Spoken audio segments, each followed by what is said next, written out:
Bonsoir à tous. Chaim Chaim.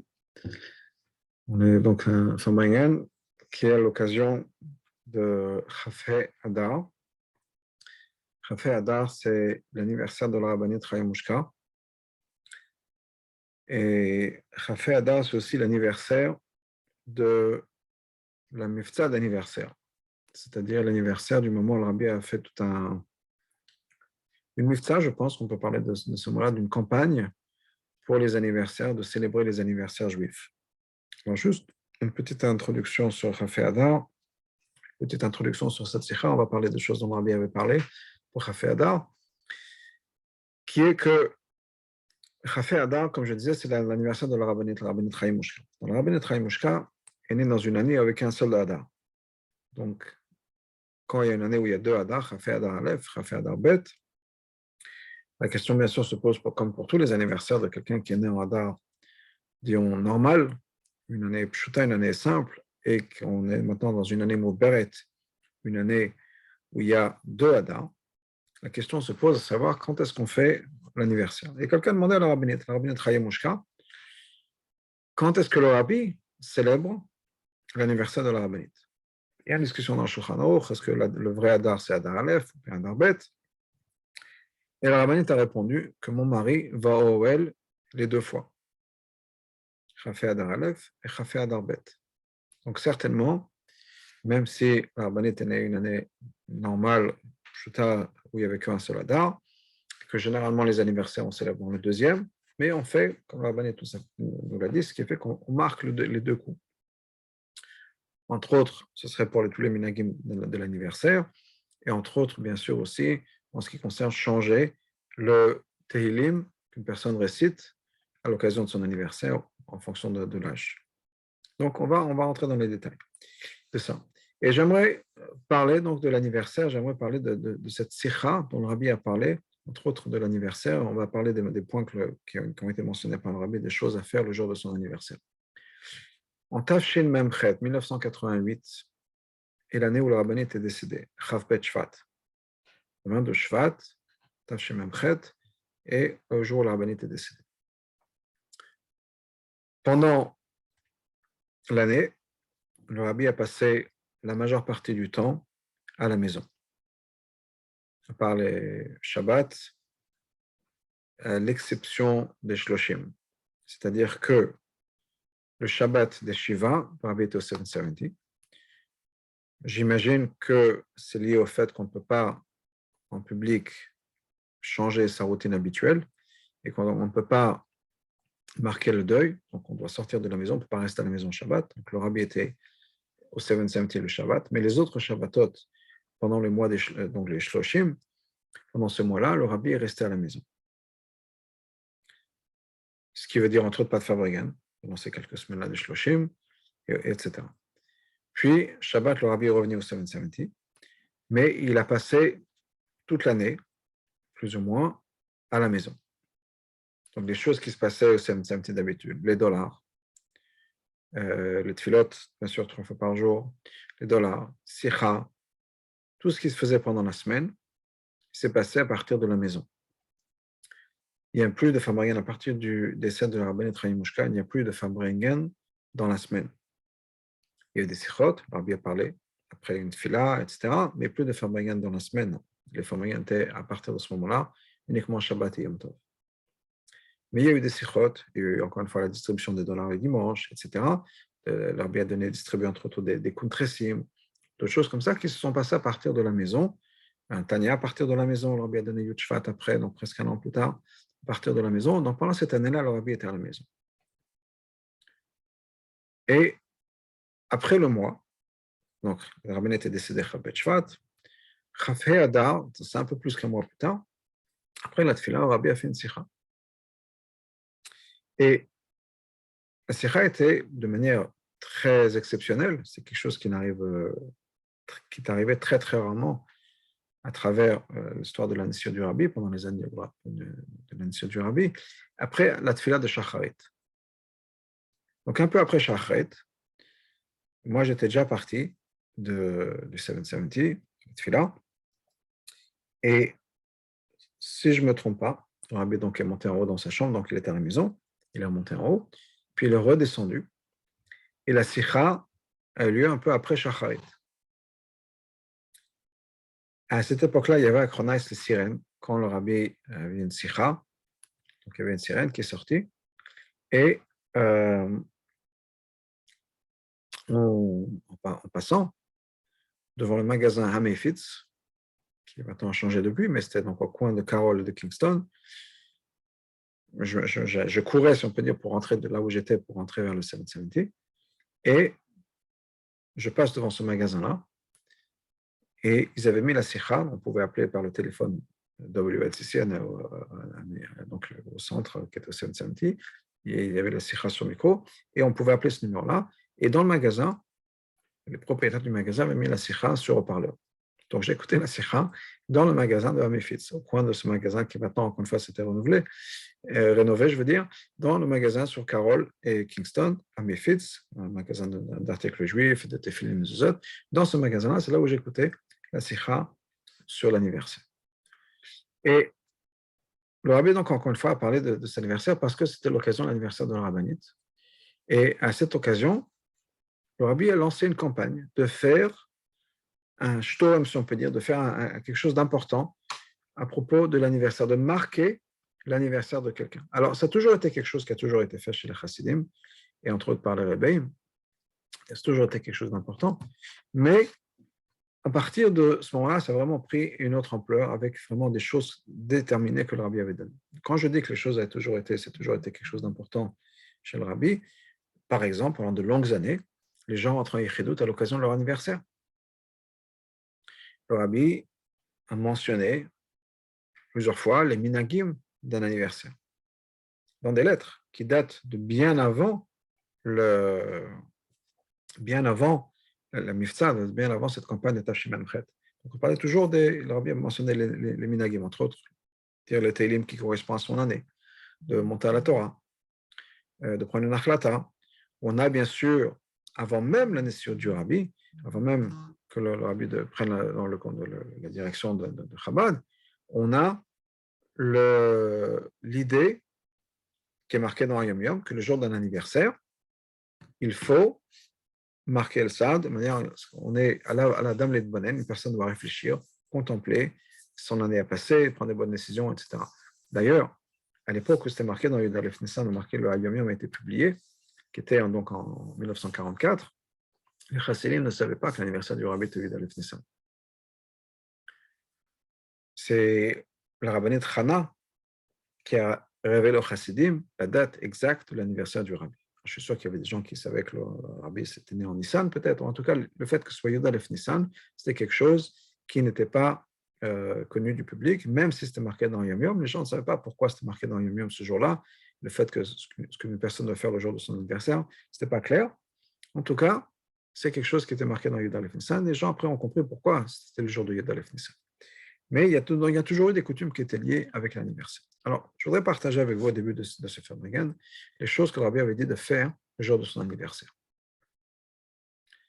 Et étant donné que c'est un Famagan aussi, j'aimerais qu'à travers la soirée, l'heure qu'on va passer ensemble, s'il y a des gens qui ont des questions, si vous pouvez, je ne sais pas si vous pouvez ouvrir vos micros juste pour poser une question, peut-être par l'intermédiaire du chat, de pouvoir poser des questions, parler, on puisse échanger et faire ça de certaine manière comme un vrai Famagan où on pourra vraiment parler, échanger de l'idée d'un anniversaire et d'autres idées. Je pense qu'on est entre deux jours importants, deux dates importantes.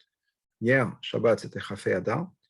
Mais ce soir et demain, c'est Chafzaïn Adar aussi. C'est Chafzaïn Adar Rishon, qui est une date très importante. Et je pense qu'on a besoin d'en parler aussi, de cette date-là. Donc, même si ce n'était pas ce qui était marqué dans le programme, j'espère que les administrateurs ne vont pas me fermer le micro et qu'on pourra parler de cette date-là aussi. Alors, parlons des choses, des coutumes à faire le jour de son anniversaire, comme le rabbi l'a expliqué dans cette sikha. Puis le rabbi ensuite a corrigé, a noté cette liste et qui était publié ensuite après dans l'écoute Sichot. Donc, prenons les choses donc par ça. La première chose, avant même de rentrer dans l'Achlatot, c'est bien sûr que les dates de la naissance de son anniversaire, c'est une date qui est calculée par le calendrier hébraïque, par le calendrier juif. pas par le calendrier non juif. Okay? Donc, c'est la date qu'on va calculer, et c'est comme ça qu'on le mentionne. Je pense que c'est évident, mais important de le mentionner quand même, important de le dire, parce que c'est vraiment ça la date qui va être importante. Alors, on va continuer avec la liste des choses que le Rabbi avait dit de faire. Premièrement, et ça c'est déjà marqué dans Yom Yom, trouver un endroit tranquille, un coin tranquille. Un coin dans l'espace, c'est-à-dire une pièce, un coin où on peut vraiment se réfléchir, et dans sa tête aussi, émotionnellement, de se donner quelques minutes, ou plus que ça, pour réfléchir à l'année passée, à l'année qui s'est achevée, et les choses à améliorer. Faire ce qu'on appelle chez le chassidim un cheshbon hanefesh, un compte qu'on a besoin de faire, et de l'année. De dire qu'est-ce qui s'est passé, qu'est-ce qui a été fait. Une idée, qui n'est pas la mienne, mais que j'ai entendu le mot HPA quand on m'a demandé de faire des préparations à certaines choses, c'est de penser entre autres à Marshava, Dibour et Maasé. Au niveau de Maasé, au niveau des actions, quelles sont les choses que j'aurais pu faire un peu plus. Au niveau de Dibour, quelque chose que j'aurais pu dire un peu plus, la manière dont je parle. Et Marshava, la manière de penser aussi. Ou bien, une autre idée, les deux ne sont pas exclusifs, c'est les deux à la fois peut-être.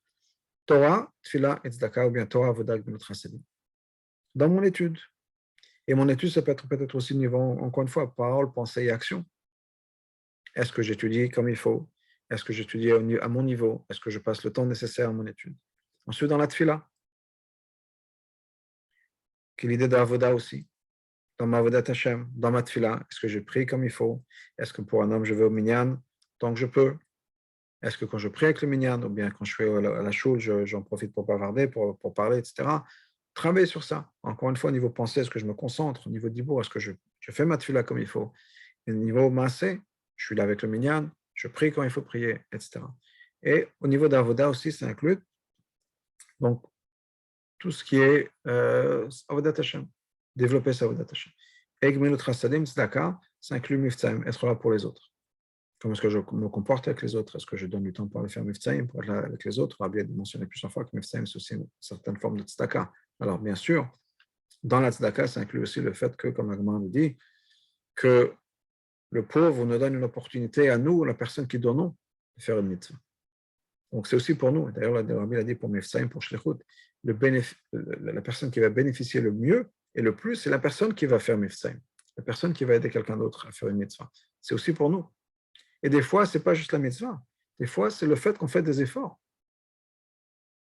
Parce que Miftzayim, je pense que pour beaucoup, moi inclus, mais je ne pense pas être le seul, et il y a beaucoup de gens avec qui j'ai parlé souffrent du même problème, c'est difficile de faire un Miftzayim.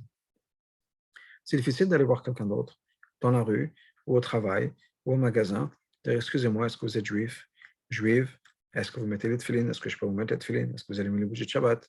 Pour beaucoup, ce n'est pas confortable d'approcher les gens comme ça dans la rue et d'avoir ce genre de conversation. Dans la rue, dans l'avion, à l'aéroport, en vacances, quelle que soit la situation. Mais pour ceux qui se reconnaissent, vous savez ce que je dis, et vous savez à quoi je pense, ce n'est pas facile. C'est vraiment une avodat Hashem, c'est vraiment une idée de itkafia, vraiment de se faire, je veux dire faire violence, mais le mot a une connotation négative, mais c'est vraiment faire un effort, sortir de soi-même, et non seulement on sort de soi-même, ce que les chassidim ont toujours essayé de faire, et de se travailler sur eux, faire ça, pour se dépasser, on fait ça. Peut-être qu'on ne fait pas dans l'avodat Hashem, on ne prie pas pendant 4-5 heures par jour, et peut-être que ce n'est pas l'idée d'itkafia nécessairement. Mais croyez-moi, et vous le savez déjà, Miftzayim, c'est itkafia très fort. Ce n'est pas facile. Et on fait de kafia. Mais non seulement c'est de kafia, en plus il y a quelqu'un d'autre qui bénéficie de ça. Parce qu'il y a quelqu'un d'autre qui va allumer les bougies de Shabbat, quelqu'un d'autre qui va faire une mitzvah de plus, qui va mettre les tefillin. Donc cette kafia a la puissance tellement beaucoup plus élevée, parce que c'est de kafia sur soi-même, ce n'est pas juste pas manger plus. Un des exemples de Rabbi les disait pour être kafia, c'est de ne pas rajouter, pour nous, de nos jours, Rabbi dit, ce n'est pas nécessairement de jeûner ou de manger des heures plus tard, mais par exemple de ne pas rajouter du sel dans quelque chose. Ok, de certaine manière, c'est facile. On n'a pas besoin de changer son caractère. Miftzayim, ce n'est pas si facile que ça. C'est plus facile que de ne pas manger, de rajouter de sel, ou de ketchup, ou de moutarde, que d'aller voir quelqu'un dans la rue et lui demander excusez-moi, est-ce que vous êtes juif et de faire une mitzvah. pour ceux pour qui c'est difficile, vous comprenez très bien ce que je veux dire. Donc, ce n'est pas évident. Et malgré tout, on le fait. Et vraiment, on travaille, c'est un travail énorme sur soi-même, une transformation énorme de soi, qui en plus bénéficie quelqu'un d'autre. Donc ça fait partie de notre Hassadim aussi, d'être là pour les autres, Mifsaïm. Donc réfléchir. Et encore une fois, c'est au niveau de Marshava Dibur, Massé, pensée, parole, action. Qu'est-ce qui se passe à ce moment-là? Est-ce que je pense à Mifsaïm? Est-ce que je pense à ce que là pour les autres? Est-ce que je suis là pour les autres? Est-ce que je le fais? Est-ce que je le dis? Est-ce que les gens peuvent me parler? Est-ce que moi je parle aux gens? Tout ça. Et j'aimerais rajouter dans l'idée de Gminot Hassadim d'être là présent pour les autres, qui est, et c'est aussi quelque chose de difficile, qui est d'être présent pour les autres de la manière dont les autres ont besoin. Il y a un concept dans la tzedaka de donner des marcero, de donner à la personne ce qu'elle a besoin, ce qui lui manque. Parce que ce n'est pas toujours ce qu'on veut donner. Des fois, on fait très généreux, mais s'il y a quelqu'un qui a besoin de quelque chose, il faut donner ce qui leur manque. Je pense à un exemple dans la Gemara. Il y avait un couple qui donnait la tzedaka. Des gens très généreux. Mais ces gens très généreux, ils faisaient en sorte que quand ils donnent la tzedaka, personne ne le sachait.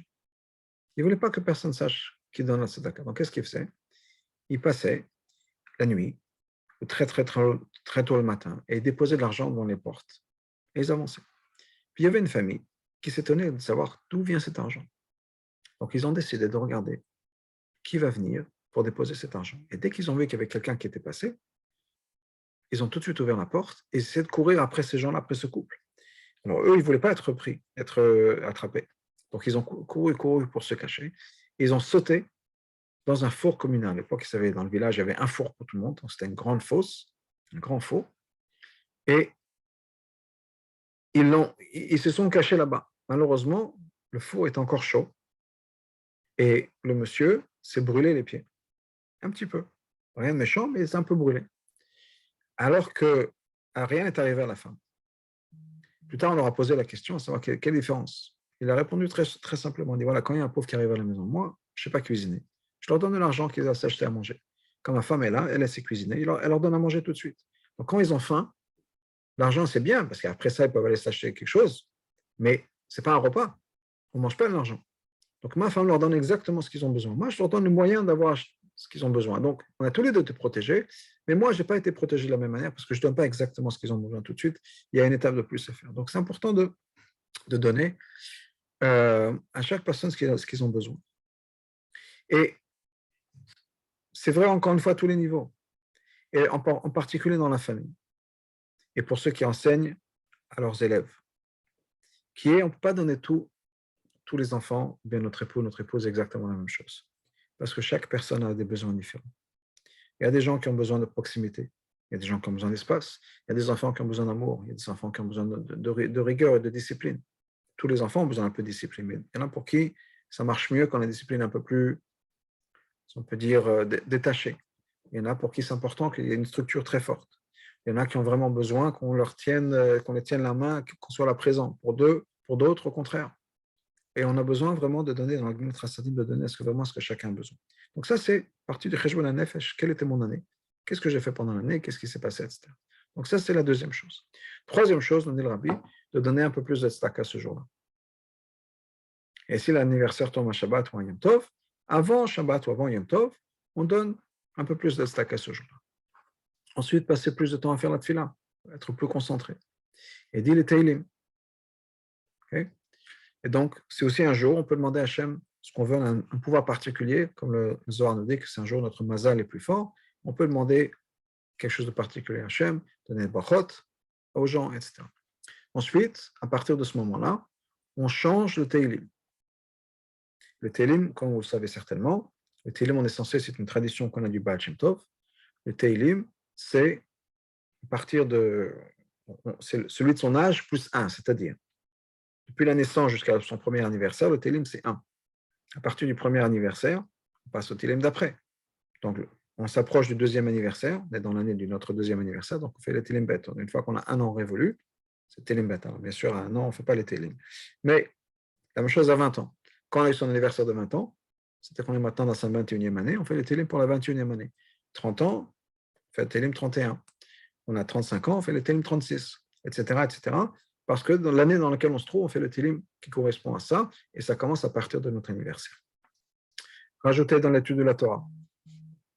Étudier un peu plus de Torah ce jour-là. Ensuite, de faire un Farbrengen. Donc, on fait donc un Farbrengen. Et c'est quoi un Farbrengen? C'est qu'on se réunit avec des amis, on fait les Chaim, on leur donne des brachot, ils nous donnent des brachot, on remercie Hachem qu'on est en vie et qu'on peut avoir une autre année devant nous, et etc. Et on prend des bonnes décisions. Ensuite, le rabbin a dit de prendre un nouveau fruit par lequel on pourra faire Shechianu pour remercier Hachem qui nous avait donné la vie. Et si c'est pour un homme, dans ce cas-là, on fait aussi recevoir une aliyah, monter au Sefer Torah. On monte au Sefer Torah, soit le Shabbat d'avant, plus si c'est un jour où on peut monter au Sefer Torah le jour même, un lundi, un jeudi, Rosh Chodesh, etc. Dans ce cas-là, on le fait le jour même. Donc, par exemple, quelqu'un qui est né, je sais pas, demain, lundi, il montera à la Torah Shabbat, hier, et le lundi même. Donc, ça, c'est les minagim de l'anniversaire. On va faire. Et encore une fois, c'est quelque chose d'important parce que vraiment, un anniversaire, c'est quoi? L'anniversaire, c'est le jour où on a une mission qui a commencé. Notre mission, elle n'est pas juste pour nous. Notre mission, elle est par rapport au plan d'Hachem. Hachem a une idée en tête. L'idée de la création, c'est quoi? C'est d'avoir une dira betartanim, d'avoir une habitation pour Hachem ici, dans le monde le plus bas. Et il a un plan, une vision. Et chaque chose, chaque élément du monde nous approche de l'accomplissement de cette dira betartanim, ce qui veut dire que chaque élément au monde nous approche de Mashiach. Il n'y a rien au monde qui fait qu'on n'approche pas de cette direction-là. Tous les événements. Je vais donner un exemple qui est mentionné dans le Rambam, c'est un exemple double, mais qui est mentionné dans le Rambam. Le Rambam nous dit, dans le Mishneh Torah, dans la Halachot de Mashiach, nous dit que même Yeshua, Yoshke, l'acrobate, Jésus, et même Mohamed, ce sont des gens et des événements dans l'histoire qui nous rapprochent de la venue du Mashiach. Et le Rambam nous explique comment et pourquoi. Il a dit parce que, grâce à eux, le monde entier, ou des millions d'habitants, ont découvert un Dieu unique, ont découvert le concept de Mashiach, ont découvert le concept des 10 commandements, etc., etc. Ils ont fait connaître la vérité d'une certaine manière au monde entier. Alors, ce n'est pas une vérité absolue, c'est une vérité fausse. Entre autres, le Rambam parle de Mashiach. Il dit qu'ils ont une idée de qui est Mashiach, mais arrivera le moment venu, tout le monde verra qui est Mashiach. Mais le concept, c'est quelque chose auquel ils croient. Le concept, c'est que l'idée de Mashiach, c'est quelque chose dans lequel le monde chrétien et le monde musulman est au courant.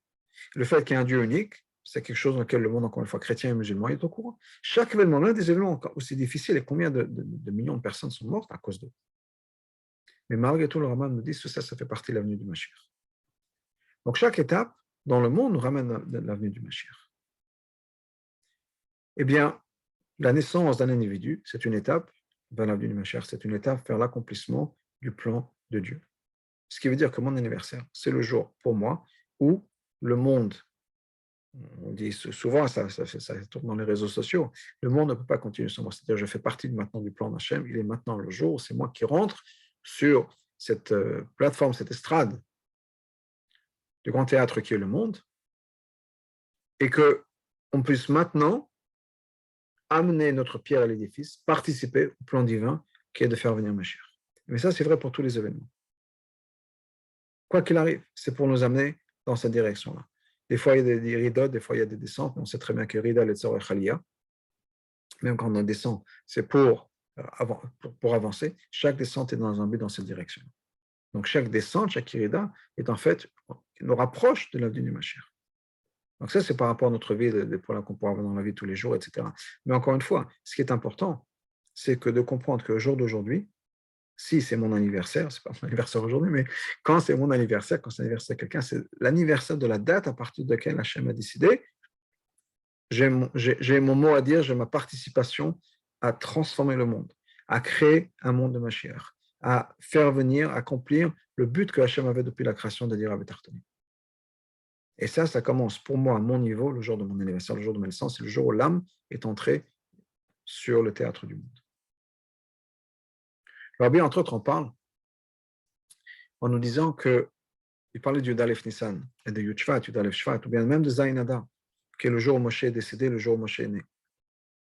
Et le Rabbi nous dit, entre autres, en parlant du Yud Shvat, par exemple, Yud-Aleph Shvat, qui est le jour où officiellement le Rabbi a pris la décision, la tête de Chabad, c'est lui qui est devenu le Rabbi de notre génération, eh bien, le Rabbi a dit que Yud-Aleph Shvat, le jour où le Rabbi a pris la Messioud, c'est le dévoilement de ce qui s'est passé Yud-Aleph Nissan, la naissance du Rabbi. Donc, effectivement, il y a quelque chose qui se met en place le jour de la naissance. Alors, bien sûr, pour le Rabbi, c'est quelque chose qui marche et qui a un impact sur l'univers entier. Mais même pour nous, c'est un univers, c'est quelque chose qui a un impact sur l'univers entier. N'oublions pas ça. Et je ne rentre même pas dans les mystiques. Vous connaissez peut-être le concept de l'effet papillon. L'effet papillon, c'est cette idée qui nous dit que, dans le monde physique, un papillon qui bat des ailes en Afrique peut causer un ouragan aux États-Unis. Pourquoi? Parce que ce déplacement d'air qui est causé par les battements d'ailes de ce papillon vont créer des turbulences, vont créer un changement, et qui peut, après quelques jours, quelques semaines, développer un système un ouragan aux États-Unis. Parce que ça a commencé avec un petit mouvement de battement d'ailes d'un papillon. Ça ressemble énormément à ce que le Baal Shem Tov nous avait enseigné sur l'idée de l'Ashgacha Pratit. Une feuille qui tombe, et la manière dont la feuille tombe, tout ça, ça fait partie du plan de Dieu. Non seulement c'est dirigé par Dieu, mais ça fait partie du plan de Dieu. Imaginez, une feuille qui tombe, ça fait partie du plan de Dieu, et c'est important pour l'univers entier, et ça fait venir Mashiach. Un papillon qui bat des ailes, ça peut causer un ouragan, une tempête, mais comment dire en yiddish, un shtorem, au cas où le mot vous rappelle quelque chose, combien de fois le Rabbi a pas dit qu'il faut avoir un shtorem, créer une tempête de Kedusha. Ça, c'est un battement d'aile ou bien une feuille qui tombe. Imaginez la naissance d'un enfant. Imaginez le premier cri d'un enfant qui bouge des lèvres et qui fait ce son-là. Ne serait-ce que ce cri-là a le même impact physique que ces battements d'ailes d'un papillon ou bien une feuille qui tombe. Ça crée un changement dans l'air, une turbulence dans l'air, dans l'atmosphère, qui peut avoir un impact sur l'univers entier. Et je ne parle pas du spirituel, encore une fois. Je parle vraiment de physique. Eh bien, la naissance, ne serait-ce que ça a un impact sur le monde entier. On change. Et on a tous la capacité, la possibilité, à chaque fois qu'on fait une bracha, on répète cet effet papillon. C'est nos lèvres qui bougent et pas juste nos ailes ou bien la feuille. C'est de pouvoir, quand on fait une bracha, quand on dit un mot de Torah, ça a un impact sur le cosmos entier, ça a un impact sur l'univers. Donc, un jour important, un jour qui nous donne une mission importante. Et un jour, encore une fois, c'est pour nous, c'est non seulement l'anniversaire de la Rabbanite, c'est l'anniversaire d'Esmifsa Yom Houledet, ou pour le Rabbi, pour une raison ou une autre. On imagine, parce que c'était la Rabbanite, c'est l'anniversaire de la Rabbanite, et donc la Rabbanite devait disparaître, c'était quelque chose à sa mémoire. En tout cas, pour une raison ou une autre, c'était le moment où le Rabbi a dit vraiment, il faut participer à cette Mifsa Yom Houledet. Faire en sorte qu'on fasse de son anniversaire quelque chose de très important. Et qu'on le partage avec tout le monde. Le Rabbi a pris le temps d'en parler, le Rabbi a pris le temps de l'écrire, il a pris le temps de corriger la sikha et les choses, la liste de choses à faire. Donc c'est quelque chose vraiment de très important. Et de très important de partager autour des gens qui sont autour de nous, et de partager aussi l'idée que c'est basé sur le calendrier juif, ce qui donne une certaine importance au calendrier juif. Pour les gens qui ne savent peut-être même pas comment, qui veulent vivre leur vie, peut-être pas de manière à ce que le calendrier juif est quelque chose d'important. Bien, on en parle. L'anniversaire, c'est quelque chose qui touche tout le monde de manière personnelle, et tous les gens qui sont ici sur Terre ont un anniversaire. On peut toujours en parler. Et même avec un non-juif. Il y avait des années de ça, à l'époque du président aux États-Unis, qui est le président Carter. Le président Jimmy Carter, dans les années 70, voulait appeler le rabbi pour lui souhaiter un bon anniversaire. Le rabbi, et ça c'est mon interprétation, je ne sais pas pourquoi le rabbi ne voulait pas lui parler, peut-être que le rabbi ne voulait pas entrer dans une discussion avec un non-juif le jour de son anniversaire, peut-être qu'il n'était pas content parce que Carter était responsable des accords Camp David, quelle que soit la raison. Le rabbi n'a pas voulu prendre son coup de fil. Ce qui est intéressant et important de toute façon, de par lui-même, on va rentrer ça, on va en parler un peu aussi. Mais pour une raison ou une autre, le rabbi n'a pas voulu prendre son coup de fil. Et le rabbi a fait passer par la masquiroute le message suivant, en disant que M. Carter est un homme religieux et il comprendra très bien que le jour de son anniversaire, c'est un moment sérieux, un moment de réflexion et pas un moment de coups de téléphone sociaux. Donc, c'était même pour quelqu'un de pas juif, de réfléchir. Alors, bien sûr, ça ne va pas dans le calendrier non juif. Un non-juif, on se respecte sur le calendrier non juif, donc pas le calendrier juif. Mais que de parler à l'idée de réflexion, de prendre conscience de son but, de la vie, etc. Comme l'histoire de Moazaken, qui avait dit à ce ministre non-juif, l'histoire de Hayeka. Au cas où il y a des gens qui ne se rappellent pas, je vais parler de l'histoire de Hayeka. Après, je voudrais revenir à l'histoire avec le président Carter, une des leçons qu'on peut apprendre de ça. Quand l'Admorazaken était arrêté, le moment de l'histoire du Yotet Kislev, il y avait beaucoup de gens qui avaient compris très rapidement qu'ils avaient affaire avec une très grande personnalité. Ils en profitaient pour lui poser des questions. Entre autres, il y avait un ministre qui étudiait la Bible, étudiait la Torah, et qui a demandé à l'Admorazaken pourquoi est-ce qu'après la faute de Adam et Ève, Hachem commence la conversation avec Adam et Ève en disant « Ayeka, où es-tu » Hachem, c'est tout. Pourquoi est-ce qu'Hachem a demandé à Adam où est-ce qu'il est? Alors le rabbi lui a répondu, avec la réponse que Rachid donne, que c'était une manière de commencer la conversation. Il ne voulait pas lui faire peur. Et là, le ministre arrête le Admorazaken et dit, je sais, Rachid dit ça, je le sais, je veux savoir ce que vous en pensez. Quelle est votre interprétation? Quel est votre message? Et le rabbi, l'Admorazaken a répondu, il a demandé, est-ce que tu crois que la Torah est éternelle et la Torah est personnelle? Il a dit oui. Et voilà, Hachem demande à chaque personne, Ayeka, où en es-tu? Où es-tu de ta mission que tu as eue? Tu es né, tu as tel et tel âge. Il y a une histoire nous dit que l'Admorazaken a donné l'âge exact de ce ministre. Enfin, je veux dire, il avait 45 ans, disons. Il a dit, tu as 45 ans. Je ne connais pas l'âge, je n'ai jamais vu une histoire avec un âge exact, mais on raconte l'histoire en disant que l'Admorazaken a donné exactement l'âge de cette personne. Il dit, voilà, donc où en es-tu de ta vie? C'est ta mission sur Terre. C'est-à-dire que l'Admorazaken exprimait ça même avec un non-juif, que tu dois poser la question, où en es-tu de ta mission? Alors certainement pour un juif, quelle mission encore plus délicate et encore plus importante. Je reviens avec l'histoire de ce président Carter, parce que c'est un message important, on s'approche de Purim, et il y a un message, je pense, qui est important de la vision du rabbin en relation avec les présidents, avec les gens importants, si on peut dire, de la société qui nous entoure. Le rabbin n'a pas eu peur de ne pas prendre le coup de fil du président en disant « c'est le président, je ne veux pas le fâcher ». Pour une raison ou une autre, encore une fois, je ne suis pas dans la tête du rabbi, je ne prétends pas être dans la tête du rabbi. Ma raison, c'est peut-être à cause des accords de Camp David. En tout cas, de l'autre côté, le rabbi avait remercié le président Carter parce que c'est lui qui avait commencé la journée d'éducation, c'est lui qui avait commencé à mettre en place aux États-Unis un ministère de l'éducation. Non, il y avait certaines choses que le rabbi avait appréciées chez le président Carter, mais en tout cas, quand l'histoire de Camp David, pas du tout. C'était les accords entre l'Égypte et Israël, les accords de paix, qui n'étaient pas du tout faits à l'avantage d'Israël. Israël a tout donné contre pas grand-chose de retour. En tout cas, quelle que soit la raison, je ne veux pas m'engager. Mais le rabbi a quand même eu, ce que je peux dire, la chutzpah, si on peut dire, de refuser de prendre un coup de fil du président des États-Unis sans s'inquiéter. Parce qu'il y a une vision du rabbi que c'est Hachem qui contrôle le monde. Pas les présidents, même pas le président des États-Unis. Et ça revient à une sikha du rabbi sur Purim. Une sikha du rabbi sur Purim qui est basée sur une Gemara. La Gemara nous dit que, pose la question, les élèves de Rabbi Shimon Bar Yochai lui ont posé la question à savoir pourquoi est-ce que le peuple juif à ce moment-là a mérité Chaz v'Shalom ce qui allait se passer. Et on a répondu parce ils ont profité du repas d'Achashverosh. Et aussi qu'ils se sont prosternés à l'époque de Nebuchadnezzar, quelques générations plus tôt, ils se sont prosternés à une idole. Mais qu'ils ont profité du repas.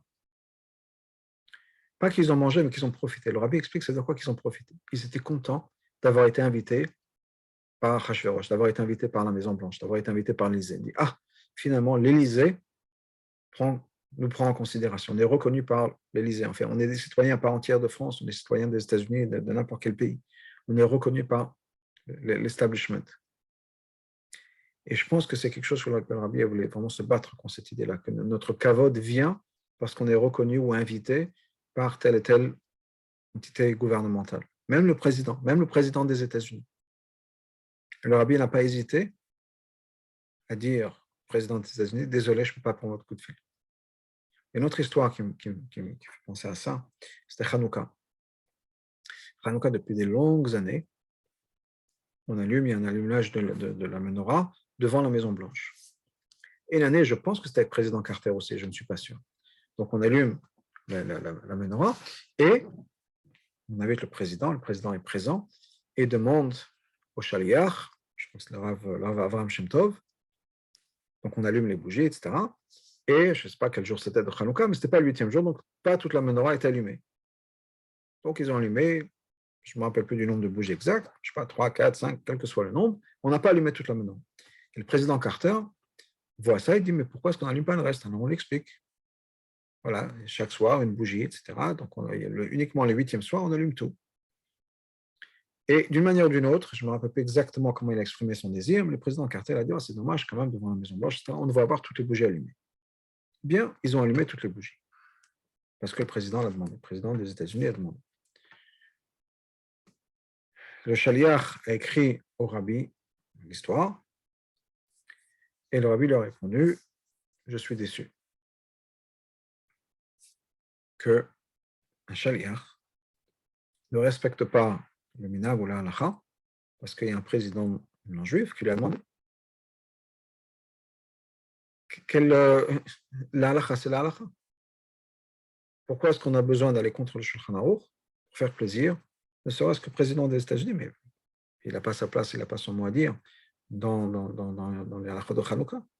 Pourquoi est-ce qu'il faut l'avoir écouté? Le rabbi a dit, je suis déçu. Je suis déçu que mon shliach se comporte comme ça, qu'il baisse la tête, qu'il baisse le bras, le dos, si on peut dire, devant quelqu'un, juste parce que c'est le président qui ne veut pas le froisser.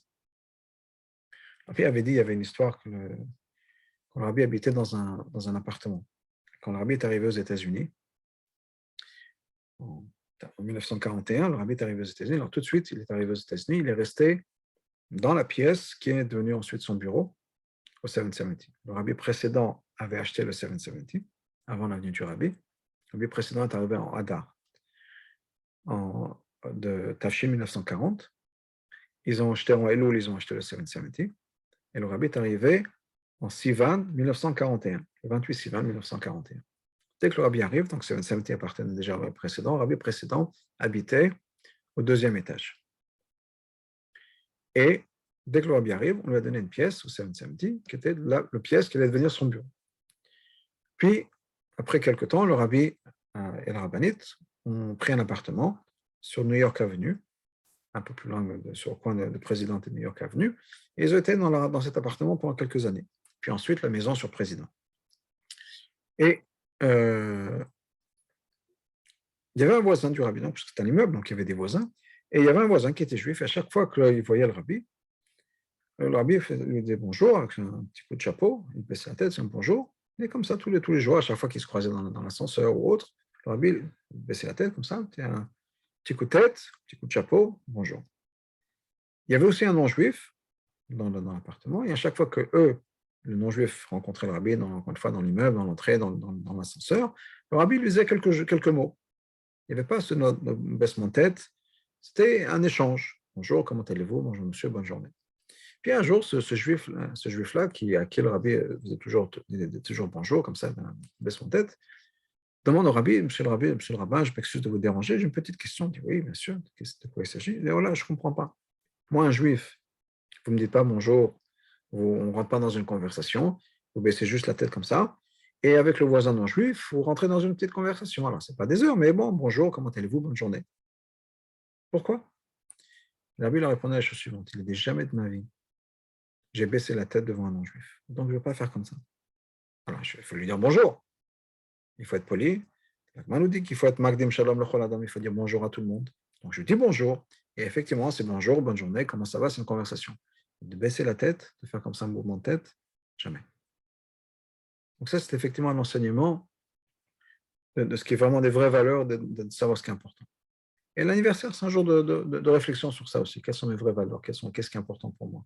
Où est ma vie? Quelle est mon identité? Qui suis-je? Qu'est-ce qui est important pour moi?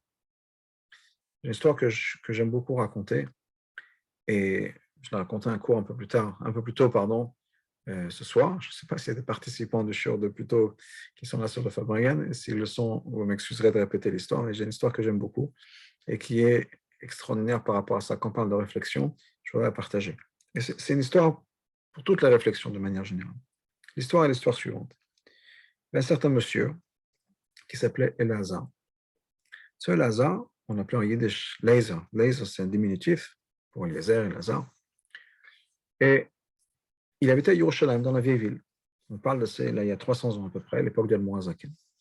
Quelqu'un de très spécial. Quelqu'un qui se levait à Chatzot, au milieu de la nuit, pour aller prier au Kotel. Une fois qu'il avait fini Tikkun Chatzot, il étudiait jusqu'au matin, puis ensuite il faisait cette fila, et il mangeait quelque chose, il étudiait toute la journée. Vraiment quelqu'un qui faisait tout très bien, d'érudit, de gentil, de bien, etc. Quelqu'un, une bonne personne. Puis un Shabbat, il se promenait dans la vieille ville de Jérusalem, il avait fini la tefila, il rentre chez lui, et il passe devant une choule. La fenêtre était ouverte, et il entend la dracha de quelqu'un. Il s'arrête devant la fenêtre, il écoute des choses extraordinaires qu'il n'avait jamais entendues de sa vie. Il reste vraiment collé à la fenêtre, il ne pouvait pas manquer un mot, jusqu'à ce que la personne a fini son discours. Une fois que c'est fini, il rentre dans la synagogue, il demande qui c'est ce monsieur. On lui explique. C'est un envoyé de Moazaken, de Rabbi Shimon Zaman, de Liadi, parce que Rabbi Shimon Zaman ramassait de l'argent en Europe pour envoyer en Israël. En Israël, à l'époque, on dépendait de l'argent qui venait de l'extérieur d'Israël, de l'Europe.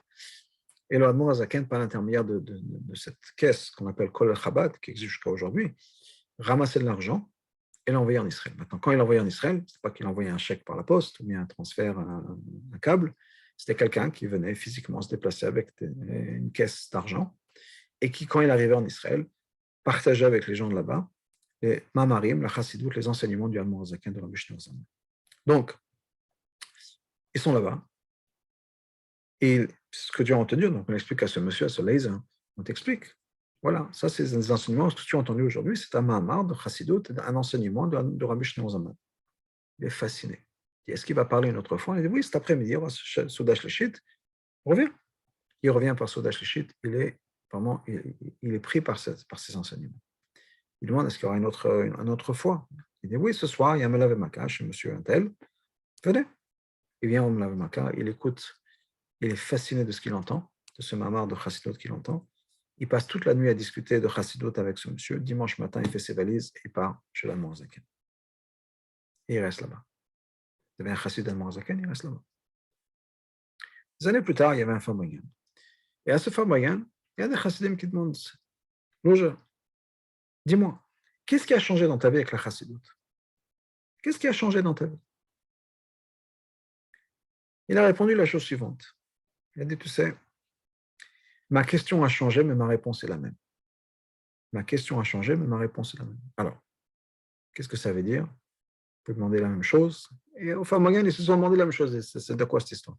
C'est quoi cette énigme que tu nous racontes? Et voilà, je vais vous expliquer, c'est très simple. Quand j'étais à Yerushalayim, avant de découvrir la Chassidut, eh bien, j'étais très religieux et très érudit et tout, et je me posais la question suivante. Comment est-ce qu'Hachem va pouvoir récompenser quelqu'un comme moi? Je fais tout comme il faut et encore mieux, etc. Comment est-ce qu'Hachem va pouvoir récompenser quelqu'un comme moi? Voilà la question que j'avais à l'époque. Mais j'avais une réponse. La réponse, c'était quoi? La réponse, c'est que Hachem est Kol Yachol, Hachem peut tout faire. Eh bien, il va trouver une solution. Je ne m'inquiète pas trop. Ça, c'était ma réponse. Maintenant, j'ai découvert la Chassidut. Maintenant, j'ai découvert le Tanya. Et j'ai appris dans le Tanya qu'on peut tout faire parfait et on n'est qu'un Benoni. Parce qu'un Benoni, c'est quelqu'un qui, au niveau des actions, fait tout parfait. Il est comme un tzaddik au niveau de l'action. Mais à l'intérieur de lui-même, il a encore du mal. C'est-à-dire que moi, même si je fais tout parfait, je suis loin d'être un tzaddik. Je sais ce qui se passe à l'intérieur de moi. Et le fait même que je pose ce genre de questions, ce n'est pas très beau. Et maintenant, j'ai une autre question. Maintenant, ma question, c'est comment est-ce que Hachem a pu avoir la patience de supporter ma chutzpah et ma gava, l'orgueil que j'avais. Mais comment est-ce que j'ai pu me dire une chose pareille et Hachem ne m'a pas fait disparaître de la terre? Mais pour qui je me prenais? Hachem va avoir un problème de me récompenser, mais ça ne va pas dans la tête.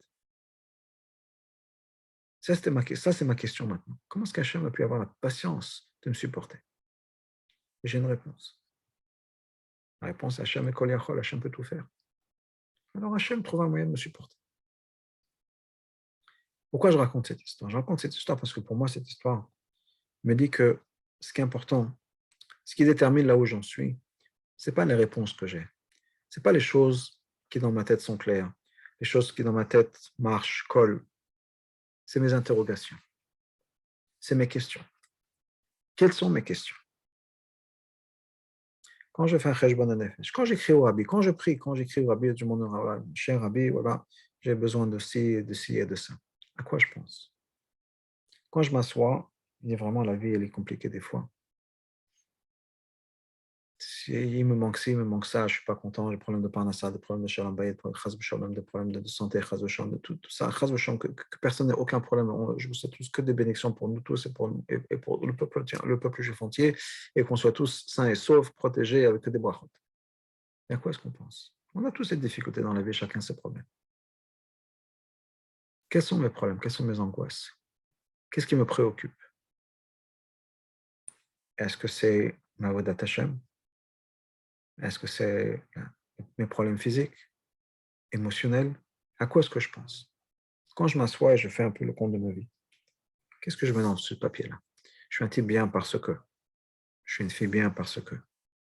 Parce que je suis gentil, parce que j'ai bien réussi dans la vie, parce que j'ai un certain nombre d'euros, de dollars dans mon compte en banque, parce que les gens m'apprécient, parce que je donne aux autres. Qu'est-ce qui me vient dans la tête? Quand je me dis, voilà, de quoi j'aurais besoin? Si j'avais ça, le monde serait encore mieux. Ma vie serait parfaite, ma vie serait mieux. Si j'avais que ça, c'est quoi ce ça? Est-ce que c'est quelque chose qui va m'aider dans ma vedette Hashem ou bien c'est quelque chose qui va m'aider moi, personnellement, pour ma satisfaction personnelle?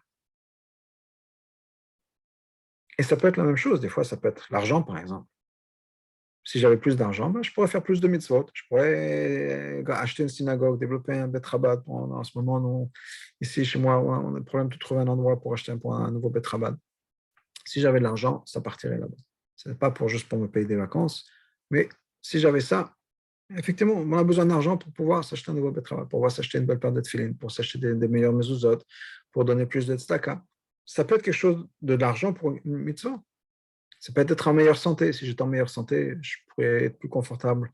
J'aurais plus de patience avec les enfants, j'aurais plus de patience au travail, j'aurais plus de patience avec mon mari, avec ma femme. Quel que soit, ce n'est pas nécessairement que le problème, c'est physique ou spirituel. Mais même si c'est quelque chose de physique ou de matériel, pourquoi? Quelles sont les choses sur lesquelles je me pose des questions? J'ai besoin, je me demande. Est-ce que je suis angoissé parce que ma chair n'est pas encore là? Et c'est ça qui me pèse. Bien autre chose. Quelles sont mes préoccupations? Donc ça, c'est un point. Et je voudrais, puisqu'on parle de Cheshbon HaNefesh, et on parle de Mashiach, et on parle du Rabbi, et on a Sefer Bagan, on est maintenant Chavzaïn Adar, je voudrais aussi parler de cette date de Chavzaïn Adar, Adar Rishon, qui est la date où, il y a 30 ans, le Rabbi a eu cette attaque OL, attaque cérébrale OL. Juste pour rappeler un peu le contexte, dimanche, pardon, Shabbat, c'était pas Shabbat Vayakel, comme c'est cette année, c'est exactement les mêmes dates. Le 25 Adar, Rishon, Parashat Vayakel, Parashat Shkalim, Shabbat Vachim Adar, exactement la même chose que cette année, juste il y a 30 ans. Dimanche, c'était les dollars, et d'après ce qu'on dit, c'est les dollars les plus longs de l'histoire du Rabbi. Le Rabbi a commencé à donner Yud Aleph Nissan pour son anniversaire, Yud Aleph Nissan, les dollars du dimanche, en Tafshim 1986. Yud Aleph Nissan était un dimanche, et j'imagine que c'était une achlata du Rabbi pour son anniversaire, je ne sais pas. Et en tout cas, à partir de ce moment-là, le Rabbi a rajouté dans la tzedaka, et rajouté dans la tzedaka de son temps à lui et de sa personne. Puisqu'à partir de ce moment-là, c'était tous les dimanches, porte ouverte au monde entier. Les gens, la queue ne s'arrêtait pas jusqu'à qu'il n'y ait plus personne. C'était vraiment porte ouverte. Imaginez l'homme le plus important au monde, le plus grand tzaddik au monde. Pas de rendez-vous, rien du tout. On va présent et on peut parler au Rabbi. On recevoir une bracha du Rabbi. Les gens qui racontent des histoires, les gens qui voulaient rentrer en Yechidut chez le Rabbi, qui devaient attendre des mois et des mois, etc. Le Rabbi a ouvert la porte. Il a dit tous les dimanches, vous venez quand vous voulez.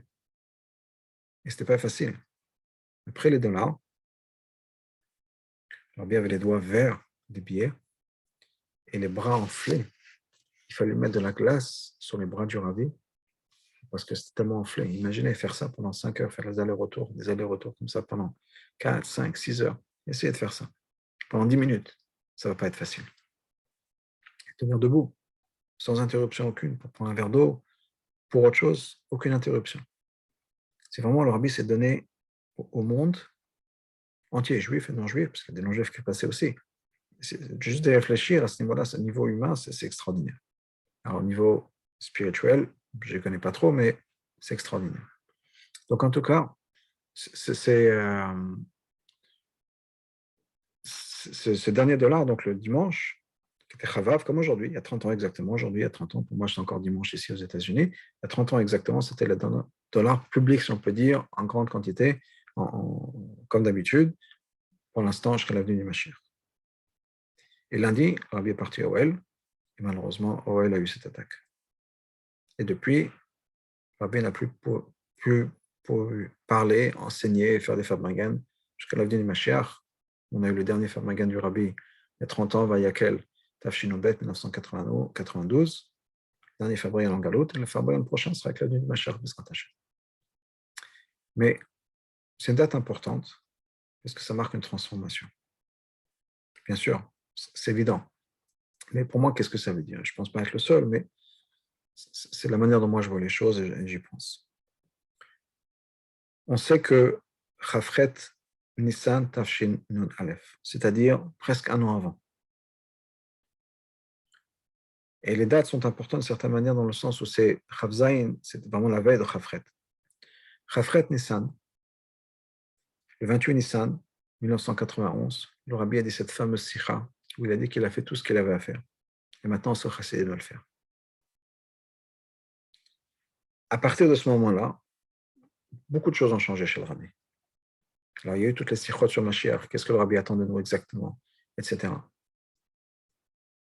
Et le Rabbi a donné de sa présence, de son temps, tellement de niveaux. Des sikhot pendant presque tous les jours, où le Rabbi, pendant longtemps, à partir de Tishri, Tafshinon Bet, où le Rabbi, il y avait presque une sikha tous les jours. Pendant Tishri, le Rabbi restait le premier jour du Yom Tov, où quand on faisait la bracha sur le lulav du Rabbi, le Rabbi était présent ce jour-là. Il a regardé tout le monde passer. Dernier au revoir peut-être, je ne sais pas, au Chassidim, et des contressim que le Rabbi a distribué lui-même, etc. Le Rabbi a donné une abondance de son temps et de sa personne. Ça nous amène jusqu'à Yud Shvat, un mois et demi à peu près, avant le jour de cette attaque. Et pas Yud Shvat, mais une semaine avant Yud Shvat, le 3 Shvat 1992, Tafshinun Bet. Et le Rabbi a dit une chose extraordinaire. Le Rabbi a dit la chose suivante. Il parlait du Rabbi précédent, mais quelque chose que le Rabbi n'avait jamais dit jusqu'à maintenant. Le Rabbi précédent, dans les dernières années de sa vie, ne pouvait pas parler de manière claire. Et il y a un docteur qui lui a demandé. Le docteur du Rabbi précédent dit, mais comment ça se fait qu'Hachem puisse faire la chose suivante? Un rabbi, comment est-ce qu'il fonctionne? Par la bouche, par la parole. Il enseigne, il donne des brachot, tout ça, ça passe par la parole. Comment est-ce qu'un rabbi ne peut pas parler? Et le rabbi racontait cette histoire. Il parlait du rabbi précédent parce que c'était une semaine avant Yud Shvat, etc. Mais comme on sait, quand le rabbi parlait du rabbi précédent, il parlait du même aussi. Donc tout d'un coup, le rabbi rentre dans une sikha. Comment ça se fait qu'un rabbi puisse arriver dans une situation où il ne peut pas parler? Alors, les gens, je me rappelle écouter cette sikha, je suis à Miami, je n'étais plus à New York à ce moment-là, je n'étais plus à Crown Heights. Écouter la sikha, c'est sur le téléphone. Mais qu'est-ce qui se passe? Pourquoi est-ce que le rabbi parle de ça tout d'un coup? Donc le rabbi pose cette question. Comment ça se fait qu'un rabbi arrive dans une situation où il ne peut pas parler? Le rabbi dit, la réponse, on la trouve dans la paracha. La paracha de Shemot et de Vaïra, où Moshe dit à Hachem, je ne peux pas parler. Hachem veut envoyer Moshe en mission, et Moshe répond, Ani aretz fatayim, ou bien Ani kvad pe kvad lashon. Il y a deux expressions. Je ne peux pas parler, ou bien je ne peux pas parler du tout. Ou bien c'est difficile pour moi, kvad pe, ça veut dire c'est difficile pour moi de parler. Ou bien aretz fatayim, c'est-à-dire ma bouche est fermée. Impossible de parler. Quelle est la solution? Hachem n'a pas dit, écoute, c'est n'importe quoi. Chez moi, effectivement, c'est un problème. On va trouver une solution. C'était quoi la solution? On va trouver un remplaçant. Aaron. Aaron va parler à ta place. Qu'est-ce que ça veut dire Aaron va parler à ta place? Le rabbi nous a expliqué dans la Sikha du 3 Shvat 1992, Tafshin Bet. Ça veut dire que il y aura quelqu'un d'autre qui va parler à la place du rabbi. Les chassidim doivent maintenant parler à la place du rabbi. Parce que quand un rabbi ne peut pas parler, c'est au chassidim de prendre la parole. Et quelques semaines plus tard, le 27 Adar, Rishon, le rabbi ne peut plus parler. On a une leçon, on sait déjà. Ça veut dire quoi? Ça veut dire que c'est à nous de prendre la parole. Et ça suit, c'est un peu cette dynamique où ce que le rabbi avait dit plutôt le 28 Nissan, il a dit, moi j'ai fait ce que j'avais à faire, à vous de le faire. Dans ma tête, c'est un peu quand le rabbi se met de côté en disant, voilà, je vous ai tout donné, je vous ai tout appris, maintenant je veux savoir si vous êtes capable de le faire. C'est comme un parent ou un enseignant qui se met de côté en regardant, voilà, qu'est-ce qui va se passer. Quand le prof sort de la classe et regarde par la fenêtre, comment est-ce que les enfants vont se comporter? Est-ce qu'ils vont se comporter comme il faut? Bien, ça va être la catastrophe. Parce qu'on leur a tout appris. On leur a appris les manières, on leur a appris à se comporter. Ils savent tout. Est-ce qu'ils vont le mettre en place? Comme les parents qui veulent que l'enfant se mette à marcher, eh bien, chaque fois que l'enfant se rapproche, le parent s'écarte. Ce n'est pas par méchanceté, c'est pour donner sa place à l'enfant, à se développer, à apprendre et à devenir indépendant. Et quand l'avenir du Mashiach, tant que l'avenir du Mashiach, c'est quoi? C'est l'idée de dire un peu tartonim, c'est que le monde doit être prêt pour Mashiach. Alors, on va dire, OK, maintenant je vais me mettre de côté. Moi, j'ai fait mon travail. À vous de prendre la relève. Le rabbi est avec nous pendant quelques mois. Puis maintenant, il s'est mis de côté en disant, OK, maintenant, je veux savoir est-ce que vous allez pouvoir parler à ma place. Je vous ai enseigné ce que j'avais à vous enseigner, j'ai fait ce que j'avais à faire. Maintenant, je veux savoir si vous êtes assez adulte et mature pour le faire. Je dirais que oui. Peut-être pas au point où Mashiach est là, déjà. Encore que les choses s'accélèrent et se mettent en place, etc. Les gens vont faire circuler des camarades sur les de bataille et de guerre, que Hachem protège tout le peuple juif à travers le monde. Que malheureusement, souvent, des guerres, c'est quelque chose de pas positif. Mais la Gemara nous dit dans Sanhedrin qu'il y a toute une liste de choses qui vont se passer sur un emploi du temps de 7-8 ans. La 7e année, qui est l'année de Shemitah, il y aura des guerres. Et Motsae, Shemitah, à la fin de l'année de Shemitah, Mashiach sera là. Ça ne veut pas dire qu'il faut attendre jusque-là. Mais déjà, à partir du moment où on va arriver déjà à Rosh Hashanah de l'année prochaine, Tashin Pegimel, Mashiach sera déjà là, B'ezrat Hashem. On voit déjà les choses qui se passent. Donc, quelqu'un m'a demandé dans la conversation dans le chat, pourquoi est-ce que Mashiach n'est pas encore là? Je ne sais pas. Le rabbi a dit lui-même qu'il ne sait pas. Je n'ai pas la réponse. Mais ce qu'il faut faire entre-temps, c'est clair. Ce qu'il faut faire entre-temps, c'est qu'on a la mission, qui est le message de Chavza Inada, Rishon, la mission de parler, d'être les pourparlers du rabbi. À nous de parler pour le rabbi. Donc, c'est important de le faire. Important d'être là. Quelqu'un pose la question dans le chat, un mot sur les activités du rabbi entre 1752 et 1954, c'est-à-dire pendant les années pendant lesquelles le rabbi a eu son attaque. Alors, je vais partager avec vous quelque chose de personnel, mais ce n'est pas personnel qui me touche aussi, entre autres, parmi d'autres personnes, mais je n'ai pas d'accès, j'ai pas un accès particulier ou privilégié au rabbi pendant ces années-là. Ce que je sais, c'est ce qui était public, le moment où le rabbi est sorti sur le balcon pour encourager les chassidim à chanter, à danser, à prier, la cafote qu'on a passée avec le rabbi pendant ces années-là, même si le rabbi était sur le balcon malheureusement. Donc, je n'ai pas plus que de détails sur ce qui se passe à l'intérieur. On sait, et je voudrais le mentionner aussi, que le rabbi a mentionné plusieurs fois, que tout ce qui arrive à un rabbi, c'est voulu par le rabbi, c'est avec l'accord du rabbi. Les mois avant l'attaque du rabbi, Chavza Inada, pendant des mois, le rabbi a vidé son bureau. Je ne sais pas si vous avez vu des photos, ou bien c'est peut-être des gens je ne sais pas qui participent ici à ce Fabrienne ce soir, s'il y a des gens qui avaient pu voir le bureau du rabbi avant l'attaque. Des fois, le rabbi était distribué des choses devant son bureau, la porte de son bureau. Le lekach, le gâteau au miel, avant Yom Kippour, ou bien le pan qu'on pouvait donner au rabbi. Et ça se faisait généralement devant la porte du rabbi, ce qui faisait qu'on pouvait entrevoir le bureau du rabbi. Et le bureau du rabbi était rempli de choses. Surtout après l'année de Tafshim Memchet, après que la rabbinite est décédée. Pendant cette année-là, le rabbi Tafshim Memchet, Tafshim Memtet, le rabbi était au à la maison. Mais après, le rabbi a déménagé au 770. Il était très rarement à la maison. Donc, il était au 770. Donc, le 770, son bureau, c'est devenu aussi sa chambre. Donc, il y avait des choses, il y avait un lit, à part des papiers, des sfarim, etc. C'était rempli de choses. Il y avait une yichidut avec les rabbanim arachim d'Israël, les grands rabbins d'Israël. Normalement, la yichidut, c'était dans le bureau du rabbi. Il y avait tellement de choses que la yichidut a été déplacée dans la librairie, qui est le bâtiment juste à côté. Mais pendant les mois qui précédaient l'attaque, le rabbi a vidé son bureau. Tous les sfarim, le rabbi les a renvoyés à la bibliothèque. C'est-à-dire qu'il y a la bibliothèque du rabbi telle qu'elle est. Mais à part ça, le rabbi emprunte des sfarim de la bibliothèque. Quand il a besoin de choses, il demandait qu'on lui amène des sfarim. Il y avait des piles et piles de sfarim, des papiers, des lettres, des demandes de brachot, etc., etc. Tout ça, le rabbi a vidé son bureau. Au point où arrivait Chavza Nadar, le jour où le rabbi est parti, avant même que le rabbi est parti du Oel, le bureau était vide, tel qu'on le connaît plus ou moins aujourd'hui. Bien sûr, il n'y avait pas le Aaron, si on peut dire, stade. On ne priait pas là-bas. Mais vide, pièce vide. La seule chose qui était sur le bureau du rabbi, c'était les 4 volumes de Sefer HaShluchim, qui était une espèce d'album avec les photos de tous les shluchim de cette époque-là. Donc, il y avait des choses que le rabbi savait, et bien sûr était d'accord. Je parlais de la sikha, le rabbi a dit que quand un rabbi ne peut pas parler, etc., ce que ça veut dire, la leçon pour nous. Donc, effectivement, le rabbi le savait d'une manière ou d'une autre. Je ne sais pas ce que ça veut dire, comment il le savait, ce qu'il savait, mais en tout cas, il avait partagé. Maintenant, au-delà de ça, je ne sais pas ce qui se passait à l'intérieur. Le rabbi était certainement en douleur, il y avait de la thérapie, il y avait tout un tas de choses qui se faisaient pour le rabbi au niveau médical. Le rabbi, entre autres, écoutait les Farbrengen. À un moment, on voulait permettre au rabbi d'autres choses. Quelqu'un a eu l'idée de faire écouter des Farbrengen, justement, de Farbrengen. Le rabbi a dit oui, il voulait écouter ça, etc. Et donc, je ne sais pas plus que ça.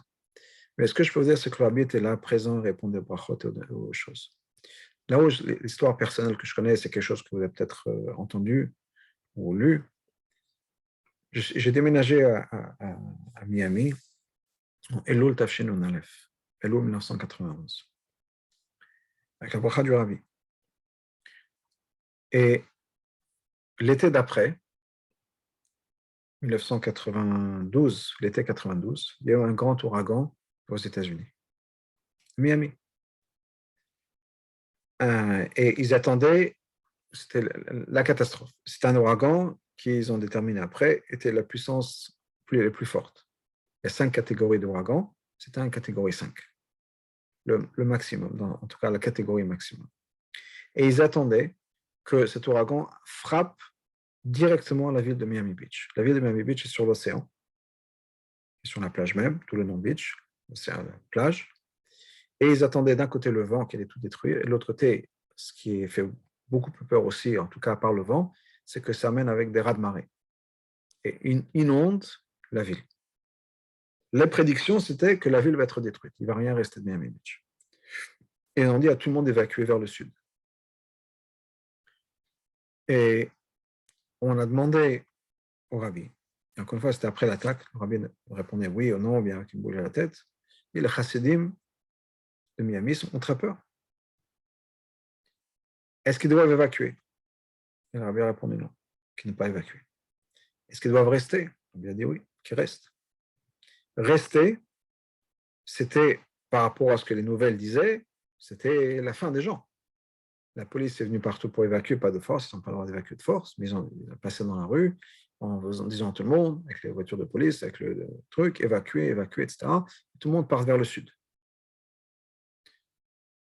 Donc, plusieurs chassidim, le Rav Shapiro, qui est un des rabbanim, ou le Rav à l'époque, je pense que c'était peut-être un des seuls rabbanim Chabad qu'il y avait, en tout cas le Rav de la communauté Chabad à cette époque-là, le Rav Avraham Korf, qui est le shliach Rashi de Miami, de la Floride, les deux, indépendamment de mon rabbi, dans les deux cas, le rabbi a dit qu'on reste.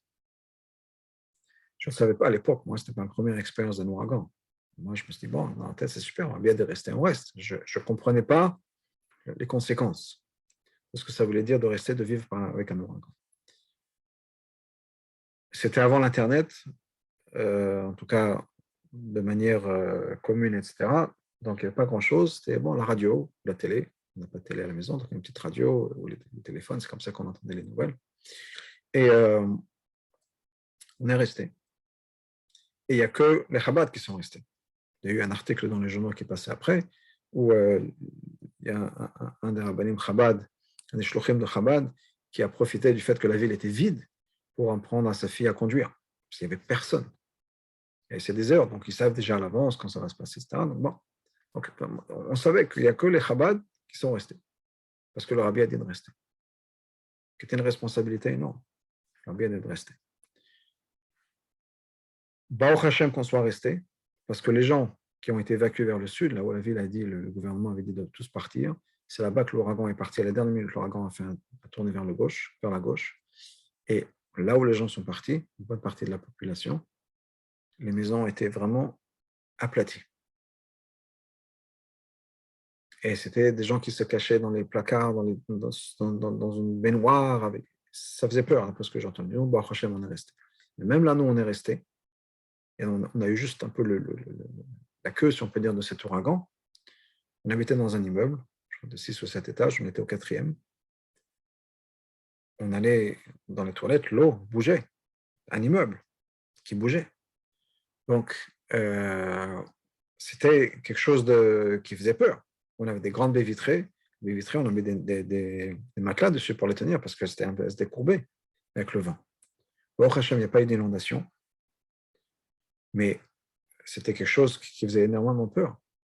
Et encore une fois, on n'a pas eu la force de l'ouragan, c'était vraiment le côté. Et bon, il y a eu quelques dégâts, des arbres tombés, des tuiles de toit qui ont volé. Les gens ont perdu l'électricité pendant pas mal de temps, une semaine, un truc comme ça, mais il n'y a pas eu de dégâts Baruch Hashem plus que ça. Et les gens étaient beaucoup plus en sécurité, ceux qui sont restés à Miami, ceux qui ont écouté le rabbi, que malheureusement ceux qui sont partis, qui ne savaient pas, ou bien qui ont eu peur, qui sont partis. Donc ça, c'est une histoire qui s'est passée pendant cette année-là. Et miracle après miracle, des gens qui rentraient même après Chavzaïn Adar 2 ans plus tard. La même date, le rabbi a une deuxième attaque, le 27 Adar, 5754. Il était après ça plus conscient, mais les masquins vont rentrer dans la chambre du rabbi pour mentionner des noms, il y avait des brachot, juste par la présence du rabbi. Bon, qu'est-ce que ça veut dire, comment ça se passe, j'y connais rien du tout, bien sûr. Je peux juste partager avec vous une chose. Il y a un midrash que le rabbi avait mentionné à l'époque de la guerre du Golfe. La guerre du Golfe, c'est fini en 91. Que ce midrash nous parle d'un roi arabe qui va attaquer un roi perse, qui était le Koweït et l'Irak. Et tout ça, c'était une préparation pour la venue du Mashiach. Le midrash, le rabbi n'avait pas parlé de midrash. Le midrash, c'est un midrash dans Yalkut Shemoni, Ishayahu, je crois que c'est dans une tête de sa mère. Le midrash continue. Et le midrash nous dit que cette même année-là, où Mashiach va se révéler, ok, Mashiach va tomber malade, il va être dans une pièce, enfermé, il ne pourra plus parler. C'est un midrash fascinant quand on voit les événements qui sont passés, la guerre du Golfe et la révélation de Mashiach. Puis, ce qui s'est passé avec le rabbi. Puis, le midrash continue qu'Hachem, à un moment donné, Hachem va prendre la neshama de Mashiach, va l'amener au ciel pour la préparer. Donc, quelque chose qui nous dit que tout ça, ça fait partie des étapes. Pourquoi est-ce que Mashiach n'est pas encore là? Comme je l'ai dit, je n'ai pas la réponse, je ne prétends pas avoir la réponse. De dire que je n'ai pas la réponse, c'est quand même la chutzpah de la gala de ma part, comme si j'ai besoin de le dire. C'est bien sûr que je ne l'ai pas. Mais bon, je partage. Mais on sait qu'on a encore d'autres choses à faire. Si c'est que c'était pour une raison ou une autre, on a encore d'autres mitzvot à faire. Et une pensée, le rabbi ramenait souvent le Rambam qui nous disait qu'une pensée, une parole, une action peut faire basculer la balance. Donc une action, une pièce, un tzedaka, une personne qui allume le bougie de Shabbat, une parole, une bracha, un mot Torah, un gentil mot à quelqu'un, une pensée peut faire basculer la balance. Donc imagine la responsabilité qu'on a, le pouvoir qu'on a. Donc Bezrat Hashem, qu'on sort de ce Famagan avec une énergie renouvelée, donc on sent encore plus fort pour faire cette dernière action. On ne sait pas ce que ça va être, mais on est très proche et on voit comment le monde est en train de changer, de bouleverser entre la pandémie et le Covid, et ensuite et l'économie, et maintenant ce qui se passe avec l'Ukraine. Le monde est bouleversé, clairement. Il y a un grand réajustement du monde qui est en train de se passer. On connaît la solution, on connaît la fin. La fin, c'est la venue de Mashiach, que Bezrat Hashem, ça se passe très très bientôt. Et aujourd'hui, on ne va pas dire très bientôt, que ça se passe aujourd'hui, Bezrat Hashem, et qu'on puisse voir la Géoula Shlema et la venue de Mashiach tout de suite. Dommage. S'il y a d'autres personnes qui voudraient poser des questions, on peut y aller. Et sinon, on va s'arrêter là. Ok, je vais arrêter l'enregistrement et je vous souhaite une bonne soirée et ma chère Nao.